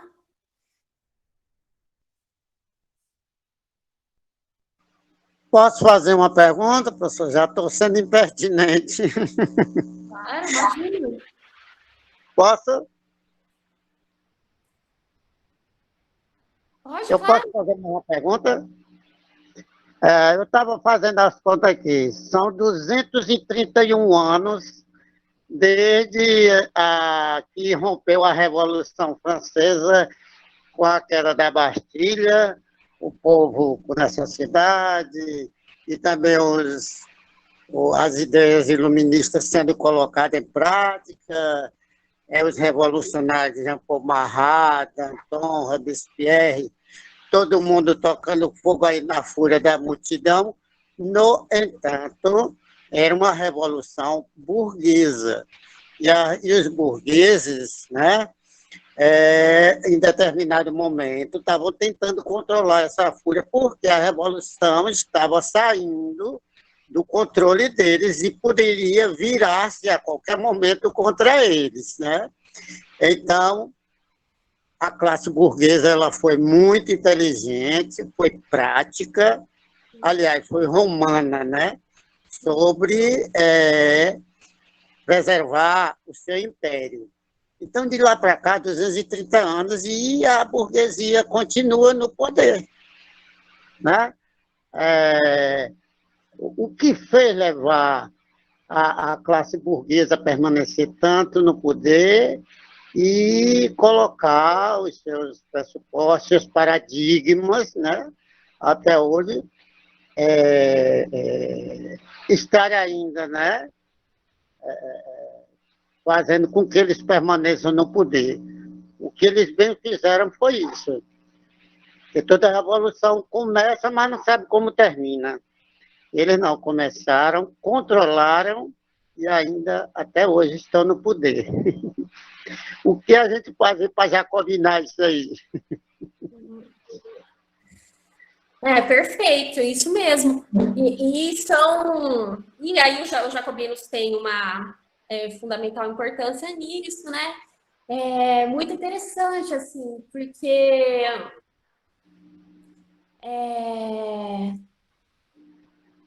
agora eu estava estudando um pouco essa questão da legislação, né, no período revolucionário. Você tem ali muita lei que é proposta, muita arranjo institucional que é proposta, tem um conjunto de experiências, na verdade, assim, do nível institucional, que são colocados ali durante a Revolução Francesa. Então, é como se fosse também, eu acho que nesse sentido que o Sebastião falou, né? Como se fosse assim, um campo de experiência também para a classe, né? Por quê? Porque eles vão formulando vários projetos, vamos dizer assim, que vão sendo executados, depois se retrai. Por exemplo, vou trazer duas questões aqui que são importantes nesse debate. Uma é a questão da posse da terra, outra é a questão do sufrágio, do voto, certo? Então a gente tinha uma monarquia, a gente tinha uma configuração ali feudal, né, do campo, da propriedade do campo, e aí você tem lá a declaração dos direitos, e você tem a necessidade de lidar com aquela massa camponesa que não tem a propriedade de terra, né? Então, como eu tinha falado, uma coisa é uma declaração de direitos, outra coisa hoje tem toda uma literatura que discute a questão da titularidade da terra, né? Como é que aquele camponês... E aí, o que o camponês começou a reivindicar lá naquele contexto? Então, se acabou a dominação do antigo regime, a resposta para esse camponês é uma reforma ampla agrária, certo? Fazer uma reforma agrária e fazer uma divisão ali da propriedade para aqueles camponeses, certo? Só que no âmbito do parlamento, uma parte falou assim, não, mas nesse sentido, então a gente vai questionar os títulos, a titularidade que já existia anteriormente. Então, quer dizer, se a Revolução ela veio para instituir o direito de posse da propriedade, né, numa perspectiva liberal, o que essa reforma agrária estava propondo entrava em conflito, certo? Com esses interesses que também estavam representados ali. E aí, o que os jacobinos falam? Olha, é o seguinte, a gente vai ter que flexibilizar um pouco essa concepção liberal, dogmática a respeito da posse da terra, porque existe uma questão no campo, os camponeses eles estão reagindo muito fortemente, então você tem um conjunto de eventos que acontecem no campo, como a Grande Pan, que são movimentos assim que entraram meio que para a literatura como meio que manifestações espontâneas, né? Mas que, na verdade, era uma reivindicação pela posse da terra, certo? Então, pensem, assim, os conflitos que estavam colocados para a classe burguesa, né? E os riscos que aquela revolução colocava, né? Os riscos de se naufragar a revolução, por quê? Reação dos camponeses, guerra externa, conflito, né, desses grupos políticos. Então, uma forma que os jacobinos encontraram foi, não, então a gente vai relativizar essa questão da posse da terra e vamos fazer a reforma agrária. Então, se apoiou uma expansão da reforma agrária como forma de encontrar uma base popular também para a revolução, certo?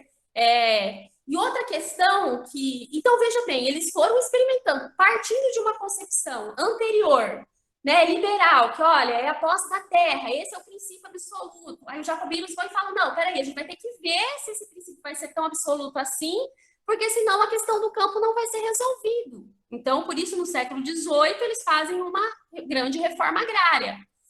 né? Então, vejam bem, teve uma inovação, uma discussão na forma de se conceber a propriedade e o liberalismo naquele contexto muito grande. E a outra questão, a questão do sufrágio, né? Os jacobinos instituem a Primeira República e instituem o sufrágio universal, que é uma imensa novidade, porque historicamente, quando existia voto, o voto se colocava de forma censitária, né? E eles instituem o voto universal, né? E só que eles instituem essa Constituição republicana de sufrágio universal, só que ela não chega a haver eleições, logo depois você tem a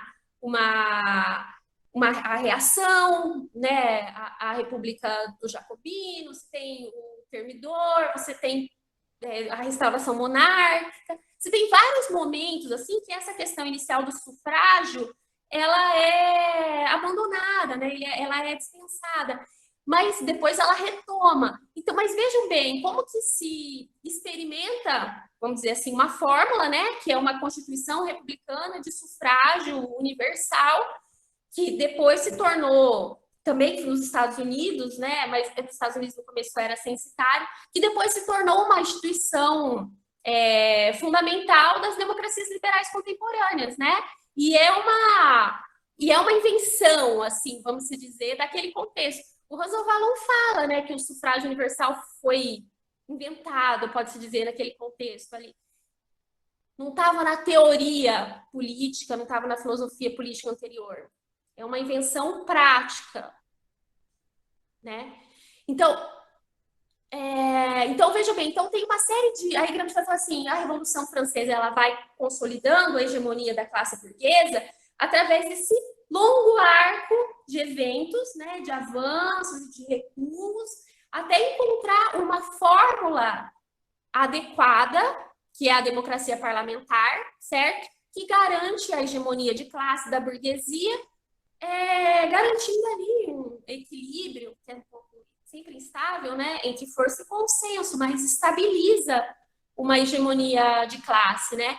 E aí, então, você tem, aí pro Sebastião, né, para a gente pensando a partir da França, né, você tem a consolidação desses arranjos políticos, né, da esfera política, institucional, e aí você tem a conformação, o processo de urbanização, de industrialização que vai acontecer na França, né? A consolidação de Paris como centro, né? Já era o centro, mas o processo no qual a cidade caracteriza, né, a modernidade, as cidades, né? Então você tem uma mudança no âmbito da sociedade política e uma mudança no âmbito da sociedade civil, né? Nas organizações econômicas, nos associativismos possíveis. A forma partidária, os jacobinos, eles são considerados o primeiro partido moderno, né? Então, esse conjunto de arranjos articulados, tanto na esfera da sociedade política, como na esfera da sociedade civil, que demora um século aí, é que vão garantir essa estabilidade da dominação de classe, né, Sebastião? E aí, essa fórmula, ela é exportada, né? Ela é imposta, aí a gente tem que pensar inclusive no processo das coloniais, de tudo isso, né? Não sei se eu respondi. Obrigado, respondeu, professora. Obrigado. Professora, eu acho que agora você pode ir concluindo sua fala e se sobrar uns minutinhos no final, a gente retoma o debate. Tá. Você acha que eu falo quantos minutos agora? Acho que dá para uns 15 minutos. Você vai falando, se alguém tiver dúvida, podem colocar no chat e a gente retoma o debate. Perfeito. Bom, então tá. Acho que a gente vai agora talvez só tentar consolidar, afirmar alguns pontos que nós trouxemos anteriormente, mas para conseguir, né, ter mais clareza do que como Gramsci leu a Revolução Francesa. Eu coloquei lá no roteiro de vocês, né, Revolução Francesa nos cadernos, uma primeira definição geral. Então, assim, acho que agora talvez eu repita algumas coisas, tá? Mas vou ler um pouquinho e aí depois eu vou discutindo. A Revolução Francesa figurava no pensamento de Gramsci como a fórmula clássica da ascensão da burguesia, embora tenha sido um modo excepcional de consolidação dos estados modernos, né? Então, isso que a gente falou já anteriormente, é a forma clássica, mas é uma fórmula que não se repete, ela é excepcional. E aí, nos cadernos, Gramsci vai estabelecendo os contrapontos, principalmente, né? E a diferença, que é a questão que vocês trouxeram, entre a criação do Estado na Itália e na França, certo? Então, o que aconteceu na Itália não é a forma clássica, mas é a forma que se reproduz, que acontece com mais frequência na história, certo? Uma mudança a partir do alto, tá? Revolução Francesa é a fórmula clássica, mas excepcional. Outro elemento que eu queria destacar, que eu citei o Mathiez, é que Gramsci tratou do fenômeno explicitando, então, a sua excepcionalidade e complexidade, que o processo revolucionário ele é impossível de ser explicado por um único elemento, como a crise econômica, e a definição a priori dos momentos e fases que a compõem. Então, em Gramsci, a gente sabe que Gramsci é um crítico, né, desde os primeiros escritos do economicismo, quer dizer, de uma leitura da história baseada exclusivamente, né, no desenvolvimento das relações de produção. Gramsci é um crítico, né, dessa ênfase na economia, mas então ele vai mostrar, quando ele lê a Revolução Francesa, que ela tem que ser entendida através da articulação de muitos fatores, certo? Então, assim, ele até está fugindo aí de uma explicação do tipo causal, né? De um efeito ligado com uma causa. Ele vai falar, então, você tem um elemento econômico, que era, assim, um elemento que estava presente, mas você tem um elemento político, cultural. Então, é um conjunto de fenômenos que explicam a Revolução Francesa, né? Então, são relações de forças que estão colocadas ali também. A questão, inclusive, da personalidade, o Robespierre, não da personalidade em termos psicológicos, mas assim, de que os personagens da história, né, existem indivíduos assim que representam forças e que são importantes para entender os processos históricos e políticos, né? Então, assim, a gente não cai no subjetivismo ou uma leitura da história como totalmente solta, mas existe esse conjunto de elementos que devem ser articulados para a gente entender esses processos que são processos complexos. A gente tem pouca tendência, quando analisa os fenômenos, a gente como pesquisador, né, a entender o fenômeno buscando a causa, né, mas a gente sabe com a crítica ao positivismo, isso é impossível. E o Gramsci, né, reforça como é infecunda essa trajetória. Então, é um conjunto de variáveis, tem elementos circunstanciais, inclusive, que aparecem ali, e é todo esse conjunto aí que ajuda a gente a entender a Revolução Francesa. Então, a Revolução Francesa foi uma longa revolução. Mais tarde, teve a chamada Escola de Análise, né, que falou da história de longa duração.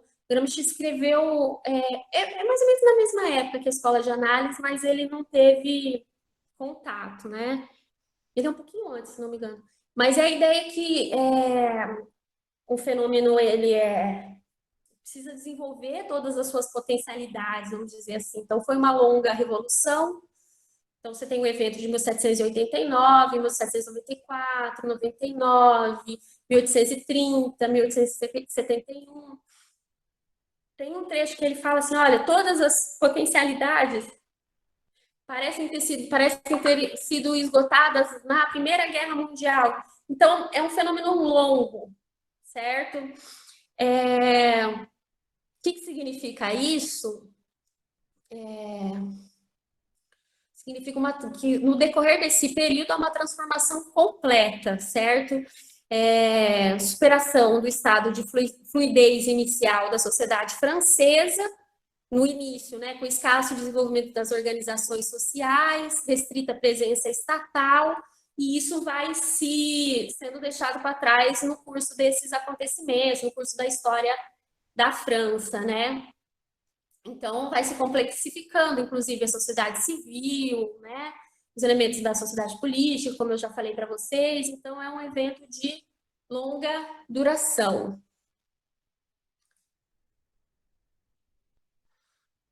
Esse elemento que eu queria ter destacado com vocês, que eu acho que apareceu, é como que nesse evento de longa duração, são criadas instituições políticas, que são instituições políticas que a gente, como país, né, colonizado, a gente recebeu, né? Então, às vezes, assim, parece que a Revolução Francesa é um tema muito estrangeiro para nós, mas não é.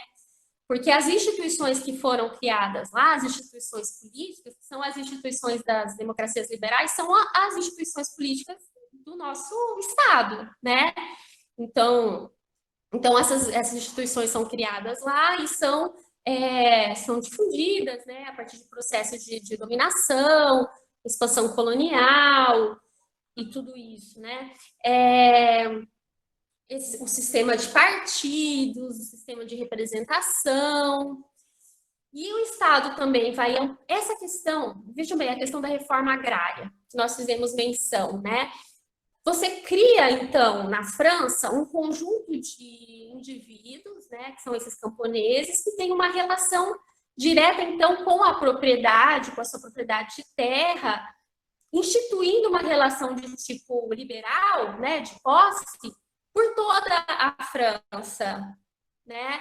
Então, isso é interessante. Se, por um lado, lá no contexto no qual se discutia a posse de terra, isso retrocedia ali em relação ao liberalismo, colocava em questão a titularidade anterior e tal, mas, por outro lado, difundiu relações liberais, né, por todo o campo, por toda a província, por toda a França, né?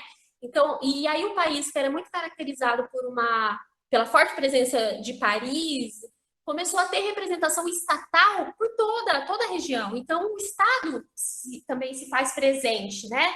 De maneira mais espalhada, vamos dizer assim, pelo país. Então, isso vai acontecendo no decorrer daquele século, né? A expansão do sistema, criação do sistema escolar, o ensino laico, mesmo política de regulação econômica, né? Que já existia, obviamente, né? Mas que se coloca de maneira mais permanente, pode-se dizer assim.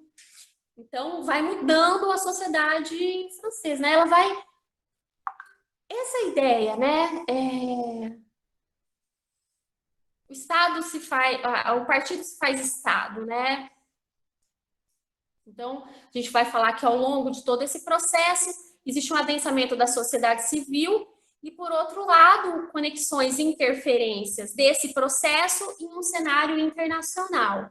Então, muda para dentro, né, o país, mas muda o cenário das relações no mundo. Você tem um grande marco mesmo, né, da história, e não é só da história ocidental, né, porque ela tem consequências, seja no Oriente, seja na América, né. Bom, a autocracia russa, ela passou ao largo, né, das mudanças da Revolução Francesa, mas tinha medo da Revolução Francesa, né? Os livros de história da Revolução Francesa no período da Rússia pré-revolucionária eram considerados altamente, né? Como é que eu vou dizer? Perigosos, né? Então, mesmo que não tenha se conformado a instituição, ela cria uma reação nos estados e no sistema de países. Bom, os jacobinos, eles são o partido da revolução, para Gramsci, né, como a gente já falou, e central na leitura que ele faz do passado francês. Foram eficientes em termos de política, foram capazes de construir essa unidade de campo e cidade, E fizeram isso dirigindo o processo revolucionário, né? Lembre-se que para Gramsci, né, tem uma diferença ali entre direção e dominação, né? Então, os jacobinos, eles não dominam os outros estratos, né? Eles dirigem. Bom, você tem uma aliança ali de diferentes segmentos sociais que depois vai ser colocada em questão, né? Vai ser rompido e tudo isso. Mas Gramsci falou que eles são um partido que dirige.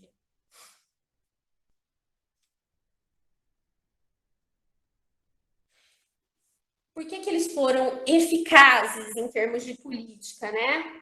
Aí vem a aproximação dos jacobinos e do realismo de Maquiavel. Aí já vou terminar com isso, né? Com essa aproximação entre jacobinos e o realismo de Maquiavel, né? Os jacobinos não eram abstratos para Gramsci, nem o iluminismo era abstrato para Gramsci, né? Na verdade, eles eram realistas e se manifestaram na forma apropriada à tradição cultural francesa, que se caracteriza pelas fórmulas jurídicas. Então, eles se conectam às características francesas, né? Então, eles não são abstratos, não são estranhos, eles entendem essas reivindicações e se ligam a essas reivindicações. Mobilizaram as massas camponesas, que essas massas aceitaram a direção do Partido Jacobino, tanto os segmentos urbanos, né, como esses rurais, como eu já falei para vocês. E essa direção dos jacobinos colocada colocada primeiro a partir de Paris, depois a partir do resto das outras partes da França, né, foi se aprimorando. O massacre da Comuna de Paris é fundamental nisso. E institui aí o que aparece na discussão como um Estado integral. Então, se conforma um Estado novo, né? O jacobinismo, como partido, se faz Estado, né? E se espraia, tanto, né? Se adensa, se complexifica no âmbito das instituições políticas diretamente, no âmbito da sociedade civil, organiza, inclusive, o território, né, da França, ganha o senso comum, constrói uma mentalidade nova, adequada a essa sociabilidade burguesa, constrói uma mentalidade, né, também, que se expressa na literatura, em diferentes formas de registro, certo? Bom, por isso que dá para se falar também que a Revolução Francesa foi uma revolução das mentalidades, né?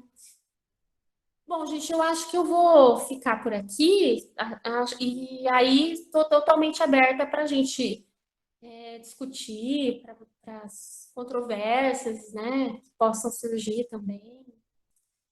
Tá bom? Tá bom.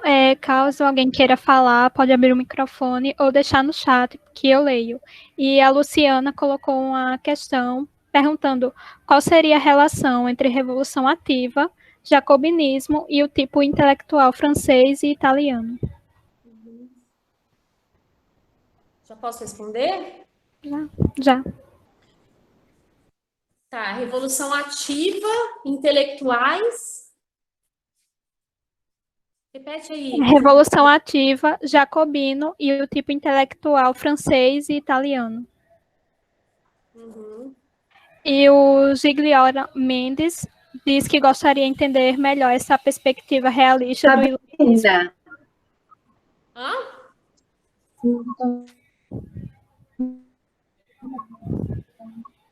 Tá, vamos lá. Então, essa revolução, eu não sei, Lúcio, o termo revolução ativa aparece? Ou aparece só revolução? Eu não tenho certeza. Mas vou partir de um ponto consensual. Mas, o que é consensual na literatura? Bem, né? Hã? Vocês não me ouvem.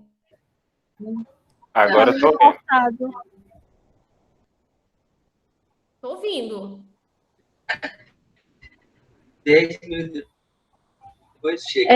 Não,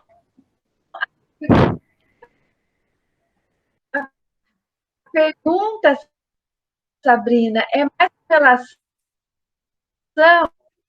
ao impacto da revolução passiva no tipo intelectual. Ou seja, como é que o tipo de revolução ela tem um impacto no tipo de na ação intelectual. Tá. Vou pensar, vou tentar desenvolver aqui, junto com vocês, né? E não ouvi, Lu.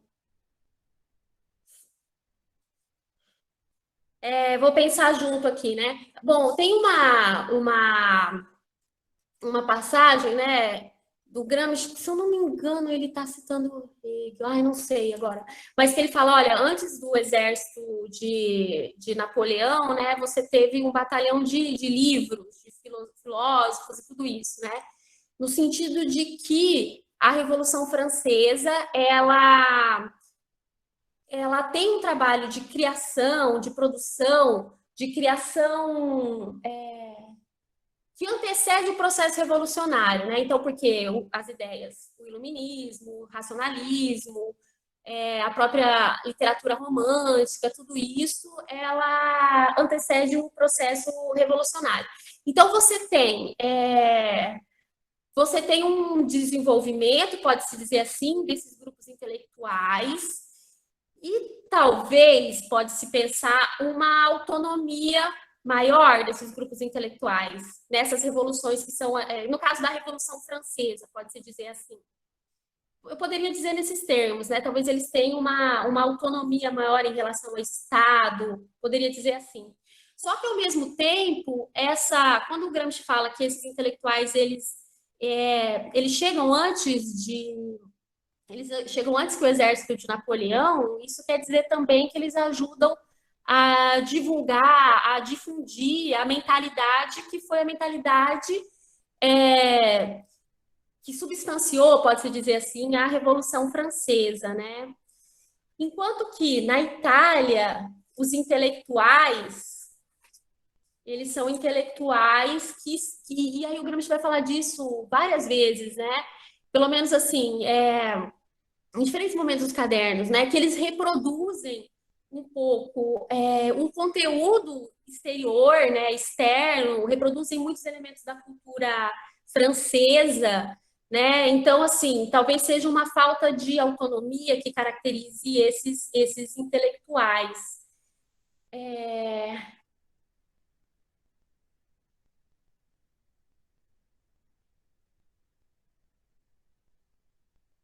Essa relação é muito, muito interessante.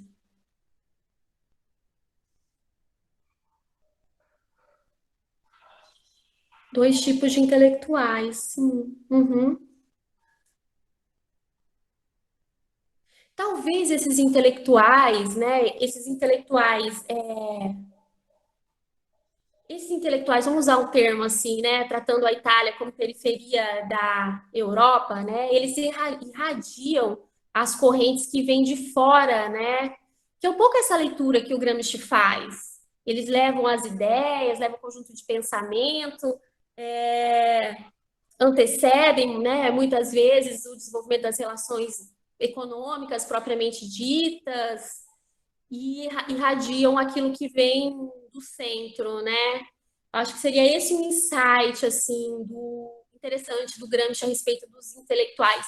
Inclusive, me lembra muito um crítico literário que eu li recentemente,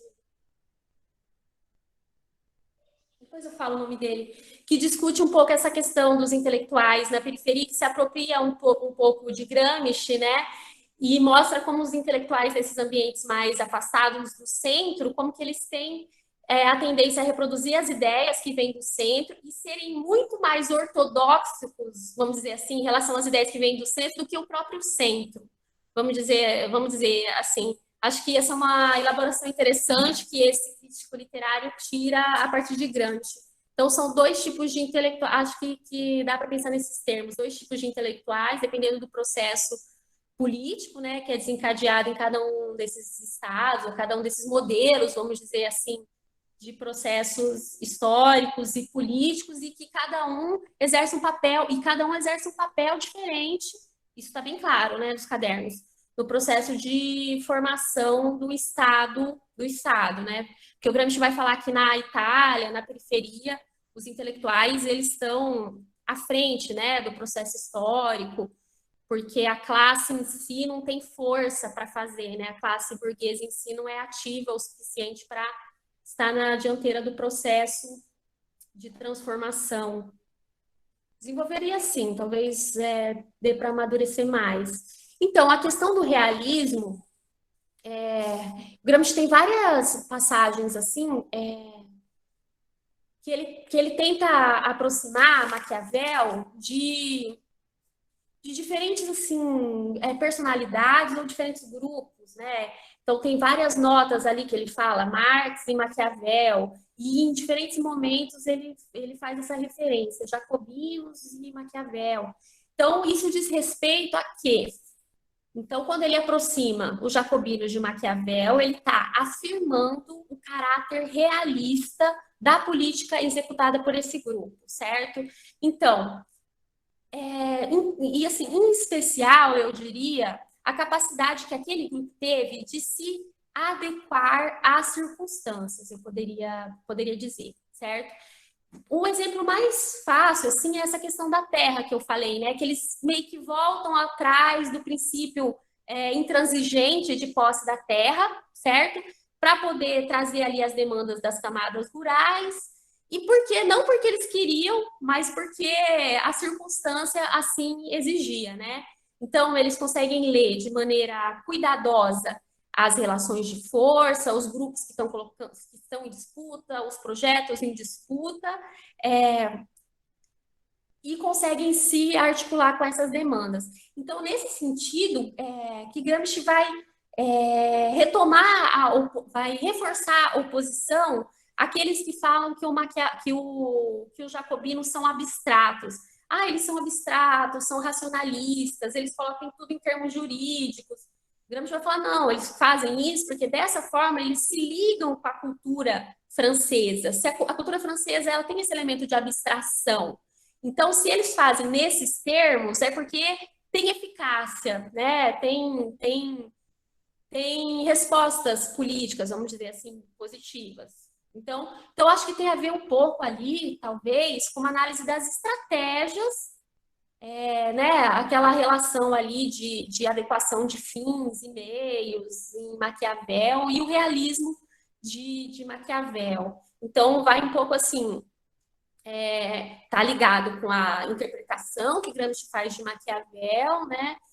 E uma leitura que refuta os jacobinos como completamente abstratos. Olha, se eles precisam falar nesses termos, e aí ele fala assim, olha, hoje, depois de séculos, pode parecer que eles são abstratos, né? Mas, na verdade, era daquele jeito que tinha que falar para se comunicar com os grupos. Então, talvez seria pela chave da estratégia política.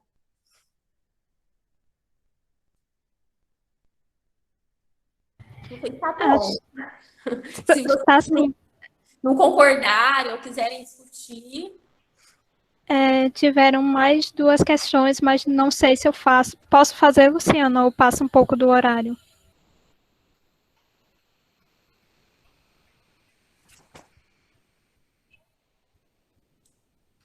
Ela disse no chat que podia.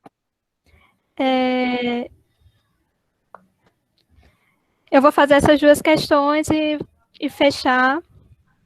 Isaías Alves pergunta: seria na França a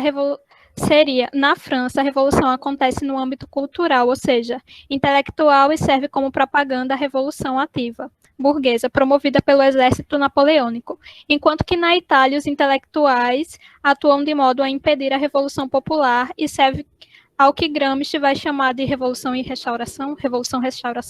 Emília Porfílio pergunta: Gramsci faz alguma consideração sobre a perda da hegemonia cultural da França? Tá. Eu acho que é isso mesmo, né? Essa relação entre intelectuais e as diferentes formas de revolução pode ser. Então, na Itália ou nos países que não viveram uma revolução do tipo jacobina, né? Os intelectuais, eles são conservadores, pode-se dizer assim. Na França, eles têm um componente, talvez, que que avance, né? Porque assim, também tem uma característica aí, se for falar em termos de Itália e França, né? Que é uma coisa que chama muita atenção do Gramsci, que é o seguinte, que os intelectuais na Itália, eles são muito descolados, né? Da vontade nacional popular, é nesses termos que o Gramsci fala, né? Enquanto na França, eles são muito ligados a essa vontade, né? Por que são ligados? Porque o Gramsci acha que são, não. Porque a produção intelectual, ela circula, ela é lida. A literatura francesa, o Gramsci vai falar de vários autores franceses, ela não é a alta literatura, ela é a literatura de folhetim, ela circula nos jornais, as pessoas leem, né, esses romances, por exemplo. Então assim, essa produção intelectual, ela consegue dialogar, consegue apreender, vamos dizer assim, né? O nacional popular que existe na França, consegue dialogar com ele. E esse conseguir dialogar também implica em saber trazer alguns temas, né, que ajudam a conformar um senso comum em um determinado sentido, né? Por exemplo, sei lá, a questão do laicismo, a crítica ao catolicismo. Então, assim, esses temas começam a ser presentes na literatura, né? E, quer dizer, ajudam a formar um certo senso comum, um certo jeito de se pensar na França, né? Então, mas porque consegue falar com as pessoas, enquanto na Itália os intelectuais não conseguem falar com as pessoas, né? E assim, parece um juízo de valor, talvez, né? Mas se você pega, faz um estudo da produção de literatura na França e na Itália, você vê os livros que estão disponíveis nos catálogos das bibliotecas italianas. A maior parte dos romances, eles são franceses, são mesmo, não é? Então, esse é um elemento mesmo, né? E aí isso tem a ver com a pergunta da Miriam, né? Se Gramsci vai falar do fim da hegemonia cultural francesa. Sim, né? E aí, inclusive, eu acho que o contraponto aí vai ser o americanismo e o fordismo, né? Porque é muito interessante isso, porque praticamente na mesma proporção, poderia-se dizer, que ele olha a literatura francesa e ele olha a literatura norte-americana, né? Então, para os livros assim da vanguarda, do romance estadunidense, do começo do século XX, ele está atento a essa produção. Ele considera que tem coisas, que tem contribuições, que é interessante essa literatura e que é muito conectada com o modo de vida nos Estados Unidos. E aí ele se pergunta, né? Mas poderia os Estados Unidos exercer, ou o americanismo, né, que ele vai colocar, exercer essa influência, né, se ir para além do próprio Estados Unidos?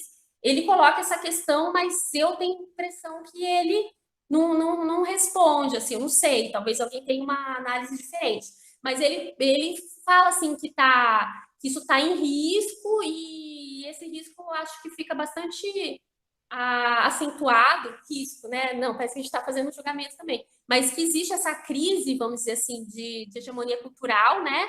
Da França, da produção francesa, e que se há esse risco que ele identifica, existe a possibilidade, talvez, de ser ameaçado pelos Estados Unidos, mas ele não bate o martelo em relação a isso. Mas se ele tivesse seguido, né, depois a gente verifica que, na verdade, quem exerce hegemonia cultural hoje no mundo é os Estados Unidos, né?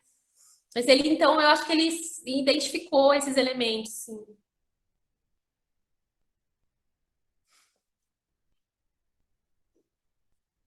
Pronto? Então, foi excelente a apresentação. Eu gostaria de agradecer você, foi muito boa.